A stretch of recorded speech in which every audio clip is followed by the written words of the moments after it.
And into this world, you get Shane. Shane comes in as sort of like, the man with no name, except his name is Shane.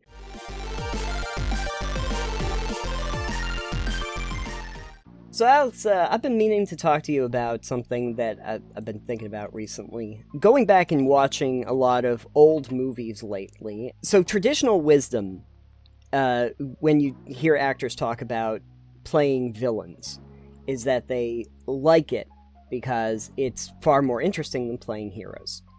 That they have more interesting motivations, that there's more to do, that there's just more for them to dig into from an acting standpoint. And I kept thinking to myself, yeah, but heroes can be very interesting. It's just that traditionally, in a lot of older stories, they just were never written that way, or they were never played that way. They were built to be very basically the character that comes in to stop the bad guy who has the actual motivation. One of the examples I would give you is an old movie that I watched recently, which is a Western. Westerns are good examples of this in general, but it was called Shane. You probably don't remember that because it's a very old movie. But I don't know anyone named Shane. That's okay. But anyway, the main character in this is Shane. I think Ed Cobb is the one who played it. But it's a Western. The general idea about Shane is that there is this, conglomerate of characters that have, a little syndicate in this small town where they're basically extorting a bunch of these, ranchers. As you do. So these are the villains, and they have a pretty clear motivation. They want money, and they want a portion of the money from all the ranchers that are around. But there's a bunch of ranchers that don't really like this idea, and don't want to be part of this thing. And so what they then try to do is to drive all of them off of their land. Run their cattle out and, try to burn their houses down or wreck their crops and stuff like that. And into this world, you get Shane. Shane comes in as sort of like, the man with no name, except his name is Shane. He comes in and he meets a family who's one of these rancher families, husband and wife and a son. He kind of just stays with them for a bit and finds out about this problem and then helps them defeat the bad guys. What's his motivation? His motivation is the family was nice and I guess I can stop them, so I'm gonna do that. And then at the end he leaves and takes off for some other adventure because now he's beaten up or shot a bunch of people, so gotta get out of town, gotta get out of Dodge. But that's his kind of whole story arc, is basically just Drifter comes into a bad situation, solves situation, drifts away. Do we learn anything really about Shane through the course of that movie? Not really. I don't really know anything about him, except that he's kind of mysterious, and probably had a mysterious past. And is good at beating people up. That doesn't mean that you can't have interesting characters. I think that just for the expedience of stories, especially in, traditions like the Western, you kind of just need your hero to come in and stop the bad guys. And the bad guys actually have a motivation behind it. This, unfortunately, was also true in a lot of fantasy. Because I can tell you that I watched, and I can't tell you why I did, but I watched the 2000 Dungeons and Dragons movie. Not the new good one, but the 2000 one. And Jeremy Irons is having a blast playing an over-the-top, schlocky bad guy who's trying to control a bunch of dragons. But your heroes are the most boring-ass people on the planet. I don't care about them at all. And this does seem to be like a common trope. My point, though, is that I think heroes, especially more in the modern era, have gotten much more interesting, and it's starting to get to a point where they're written to be more complex, and to have more motivation and backstory to them. And I think that that's generally a good thing and makes it more interesting for characters to play. Dungeons & Dragons and other TTRPGs are a great way for characters to develop because you get to play them. And I just kind of wanted to talk about some of the ways that we make heroes more interesting or fleshed out. I think a great way to make some heroes more fleshed out is to make them flawed. For instance, anti-heroes are pretty popular. Deadpool is an anti-hero who is very popular and has very much a personality and a backstory. Kind of morally gray area and backstory. Oh, yeah. Yeah. So he doesn't just... And he has a lot of fun. He has so much fun. Oh, yeah. And he has motivation. Yeah, much more motivation and reason for doing what he does, you know. But, like, either anti-heroes or flawed heroes, I think, are more interesting than just, yes, I'm a paladin of the light and I like to smite evil. Right, exactly. Cool. Is that your whole existence? Yes. Yeah, exactly. But the thing about it is that, sure, you could be the paladin that goes and smites, the bad guys, but I'm kind of wondering, like, why? Why did you become a paladin? What drove you there? Is there an actual reason why you went through that, process to become a paladin in the first place? I'm gonna guess that you didn't just wake up one day and kind of go, gotta smite the donuts. Like, I'm gonna guess that really wasn't a thing. So there was a reason behind that. And, they said, you go off to paladin school now. And definitely could have been a thing. Yeah. I think Marvel did a really good job when they were building the MCU. With characters like Iron Man, for instance. Yeah. Great example of that, actually. Yeah. Because they gave, regardless of the comics existing, like, they did a really good job of, like, setting up his motivations, his entire personality beforehand, and then giving you an event that happens that really shapes the future and how he becomes Iron Man. And gives him a reason and to do all the things he does, and also to keep pushing himself to, do other things, and then other reasons to keep evolving as a character. Right. I think the thing most applicable to heroes is they need to be able to grow. Being able to either grow into the station that they have, or, the growth coming out of that experience in some ways. Because, going back to that Marvel example, there's a massive difference in, like, character evolution for, like, Captain America and Iron Man. Because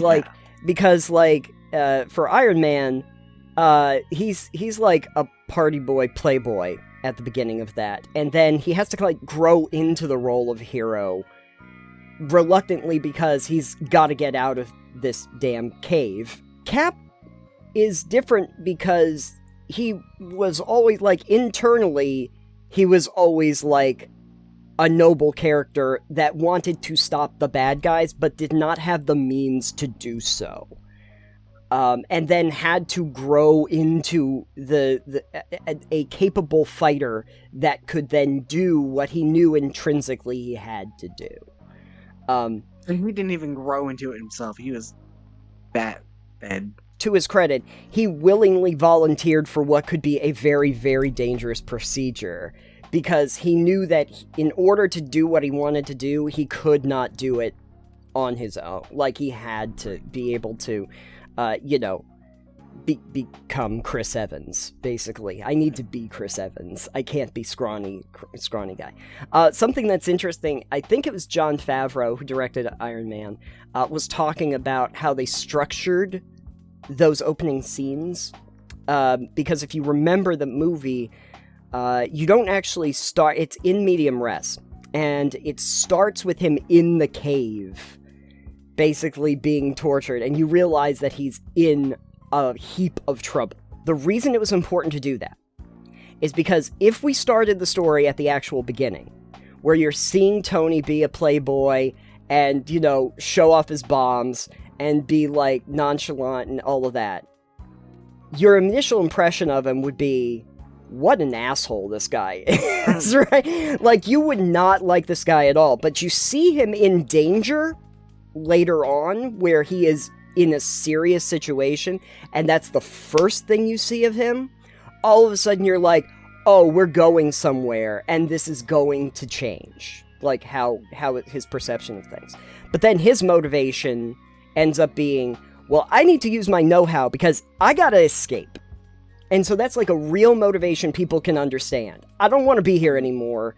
How do I make my not be here anymore? From that, realizing how to responsibly use that in a way that's going to be beneficial and not just create a new massive weapon like Ironmonger became. There's like an actual realistic motivation people would understand to start with, and then a more moralistic one that comes down later, trying to figure out how to use the power that you've accrued in a way that makes sense and keep it out of the hands of people that are trying to abuse it. The difference there, though, becomes that, in this specific example, is that after Steve goes through the procedure, becomes Super Soldier Steve, right, Captain America, he doesn't, I don't feel, have as much character growth after that.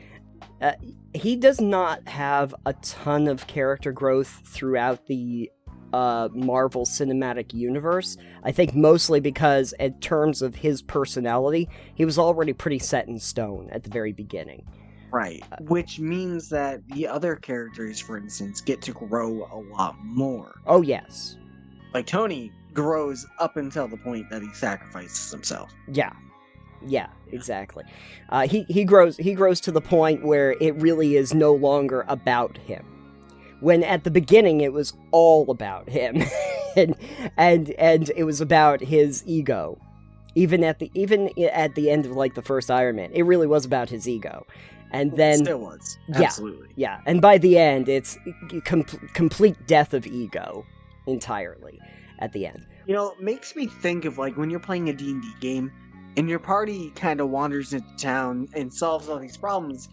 Do the people in town then kind of look at your party as if they're the wandering heroes? They came into town, we didn't really learn much about them. Yeah. They solved all our problems and then they fucking left. Then they just left. They just took off. That's the whole thing. To them, yeah, you probably aren't very interesting. You didn't spend a lot of time with them. You probably didn't learn very much about the people that were in town to begin with. Right. Why would you? In some ways, that's limiting, because if you think of your party as going into this town, and you have this one quest that you're trying to complete, you complete the quest and then you move on, you've kind of made yourself into sort of a one-dimensional character by virtue of just like, I came here to do a job, did the job, left. Yeah. Moved on. I feel like it'd be really fun in that instance to play a character. In each town you visit, you adopt a different persona. Oh, nice. You use the same name, but just give like a completely different attitude and any kind of dealing with the people. Sure. So that when stories of you get told, as they do, each town's got this conflicting story of who this person is, and you're just this big enigma. That's a very interesting series of characters that you're setting up. Wait, they're all the same guy? What? This would be an interesting idea for a campaign, is that, like, you find a magical stone, some kind of MacGuffin, at the beginning of the campaign. You have all your characters. Your characters are, your rogue and your wizard and everything. But after you solve a quest, the stone, like, changes color, and all of your roles change. And so, all of a sudden, the rogue is the wizard, and the wizard is the barbarian. And you're still playing the character, but you all, like, change sheets. Character sheets for the thing, and now you've got to figure out how your character, who was the scholar, is going to be playing the barbarian, because that's the stats you have now. And you get to the next leg of the quest, and now, okay, I can't use spells anymore, and that's all I really knew. So, like, you have some inherent character flaws, like backstory and background, and that doesn't change, but your role in the party keeps changing. That'd be interesting. That would be, it would be confusing, but that's kind of great. I mentioned the 2000 Dungeons & Dragons movie. I should probably also mention the 2023 Honor Among Thieves, because in that movie, they do try to give the characters far better motivation and backstory. Where they're thieves. Well, because they're thieves, but also the reason why they're doing things is motivated by a past and by people that they've lost and journeys that they've gone on and real motivations for why they do what they do. Right up until the end, where they have to make some real decisions that have actual consequences, where there's actual sacrifice that's being put into it. Not in a way of like, well, we'll just resurrect people later, but like really trying to figure out, like, you know, can I make this sacrifice? Can I accept and can I let go of things? You know, Chris Pine's character especially has that. And what's also interesting is that for people who understand a lot about Dungeons & Dragons, it's probably very satisfying because he talks about his previous relationship with groups like the Harpers.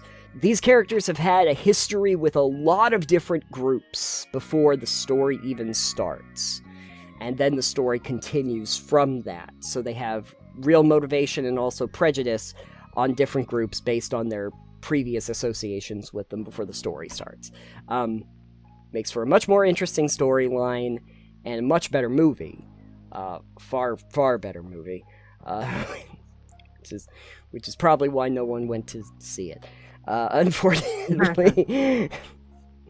They tried to give you a great movie, guys. There is talk that they might still make another one because it did better on the back end, but, you know. Point of the matter is that there's a lot of really important ways that you could make heroes more interesting, and I think it actually behooves us to make the heroes more interesting because I think it makes the story overall better.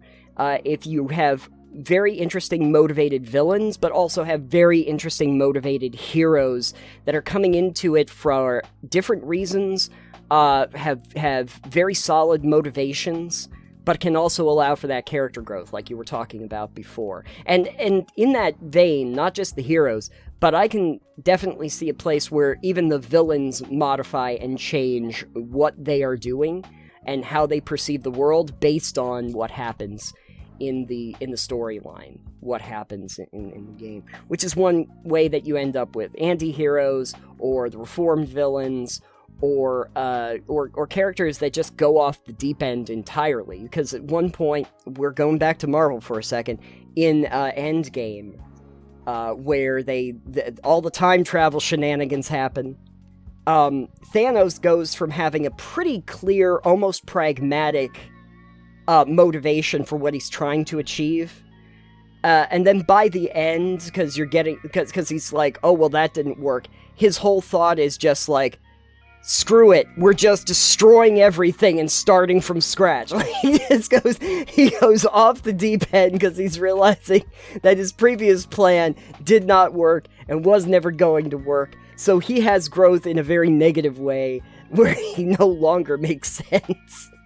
And he's just like, gonna just disintegrate everything, build it back from the ground up. Screw it, don't care. And just do it all over again. So you can have negative growth, I guess is the point. Absolutely, it's still growth.